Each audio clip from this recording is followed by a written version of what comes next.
नमस्कार बच्चों। आज हम आपको बताने जा रहे हैं कक्षा 7 के शुरू से लेकर पाठ के बीच के सभी प्रश्नों को हल सहित हम बताएंगे। तो कक्षा 7 का पहला पाठ है पादभूमि पोषण। तो इसके हम क्वेश्चन आंसर आपको हमारी नोटबुक में बताएंगे। इसके सभी क्वेश्चनों को हम विस्तार से अपनी नोटबुक में आपको बताएंगे। तो चलिए शुरू करते हैं। हाँ, तो पहला क्वेश्चन है पोषक किसे कहते हैं। तो कार्बोहाइड्रेट, प्रोटीन, वसा, विटामिन एवं खनिज भोजन के घटक हैं। भोजन के ये घटक हमारे शरीर के लिए आवश्यक हैं तथा इन्हें पोषक कहते हैं। हाँ, तो दोस्तों दूसरा प्रश्न बनता है पोषण किसे कहते हैं। तो इसका आंसर है सजीवों द्वारा भोजन करने एवं उसके उपयोग की विधि को पोषण कहते हैं। हाँ, तीसरा प्रश्न बनता है स्वपोषण एवं स्वपोषी किसे कहते हैं। तो पोषण की वह विधि जिसमें जीव अपना भोजन स्वयं एवं संश्लेषित करते हैं स्वपोषण कहलाते हैं। अतः ऐसे पादपों को स्वपोषी भी पादप कहते हैं। तो चौथा प्रश्न बनता है विषमपोषी पादप किसे कहते हैं। तो जंतु एवं अधिकतर जीव पादपों द्वारा संश्लेषित भोजन ग्रहण करते हैं, उन्हें विषमपोषी कहते हैं।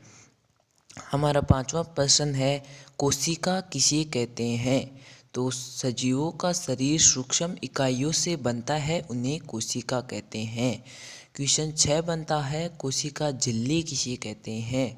तो कोशिका एक पतली बाह्य संरचना द्वारा घिरी होती है जिसे कोशिका कहते हैं। सातवां प्रश्न बनता है हमारा केंद्रक किसे कहते हैं। तो केंद्रक में स्थित एक सुस्पष्ट संरचना भी होती है अर्थात वह केंद्रक कहलाती है। तो क्वेश्चन नंबर 8 देखते हैं हम कोशिका द्रव्य किसे कहते हैं। तो केंद्रक के चारों ओर से जेली के समान एक पदार्थ से घिरी होती है जिसे कोशिका द्रव्य कहते हैं। तो रंध्र किसे कहते हैं। यह रंध्र द्वार कोशिकाओं द्वारा घिरे होते हैं, ऐसे छिद्रों को रंध्र कहते हैं। पर क्वेश्चन 10 बनता है क्लोरोफिल किसे कहते हैं। तो पत्तियों में एक हरा वर्णक होता है जिसे क्लोरोफिल कहते हैं। क्वेश्चन 11वां है प्रकाश संश्लेषण किसे कहते हैं। तो क्लोरोफिल सूर्य के प्रकाश की ऊर्जा का संग्रहण करके में पत्ती की सहायता करता है। इस ऊर्जा का उपयोग जल एवं कार्बन डाइऑक्साइड से खाद्य संश्लेषण में होता है। क्योंकि खाद्य संश्लेषण सूर्य के प्रकाश की उपस्थिति में होता है, इसलिए इसे प्रकाश संश्लेषण कहते हैं। क्वेश्चन 12वां है शैवाल किसे कहते हैं। तो आपने गीली दीवारों पर तालाब या ठहरे हुए जलाशयों में ये हरे अपंकी देखे होंगे। ये सामान्यतः कुछ जीवों की वृद्धि के कारण बनते हैं जिन्हें शैवाल कहते हैं।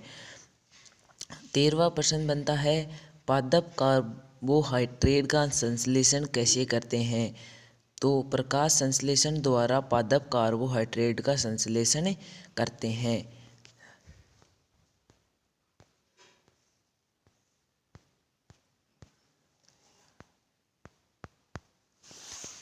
कीटभक्षी पादप किसे कहते हैं। जब कोई कीट घड़े में प्रवेश करता है तो यह उसके रोमों के बीच बस जाता है।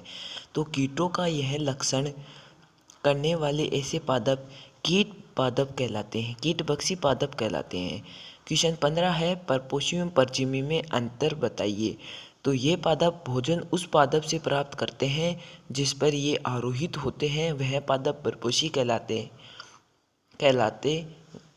हैं। और अम्बरबेल जैसे पादप परपोषी का अमूल्य पोषकों से वंचित करते हैं, अतः इन्हें परजीवी कहते हैं। मृतजीवी पोषण किसे कहते हैं। वे पादप जो विलयन को भोजन के रूप में अवशोषण करते हैं। इस प्रकार की पोषण प्रणाली जिसमें जीव किसी मृत एवं विघटित जैविक पदार्थों से पोषण तत्व प्राप्त करते हैं, मृतजीवी पोषक कहलाते हैं। सहजीवी पोष संबंध किसे कहते हैं। तो ये हमारा 17वां क्वेश्चन है। तो इसका आंसर है कुछ जीव एक दूसरे के साथ रहते हैं तथा अपना भोजन आवास एवं पोषक तत्व एक दूसरे के साथ बांटते हैं, इसे सहजीवी संबंध कहते हैं। क्वेश्चन 18 है, लाइकेन कहे जाने वाले जीवों में दो भागीदार होते हैं, नाम लिखिए। इनमें से एक शैवाल तथा दूसरा कवक होता है।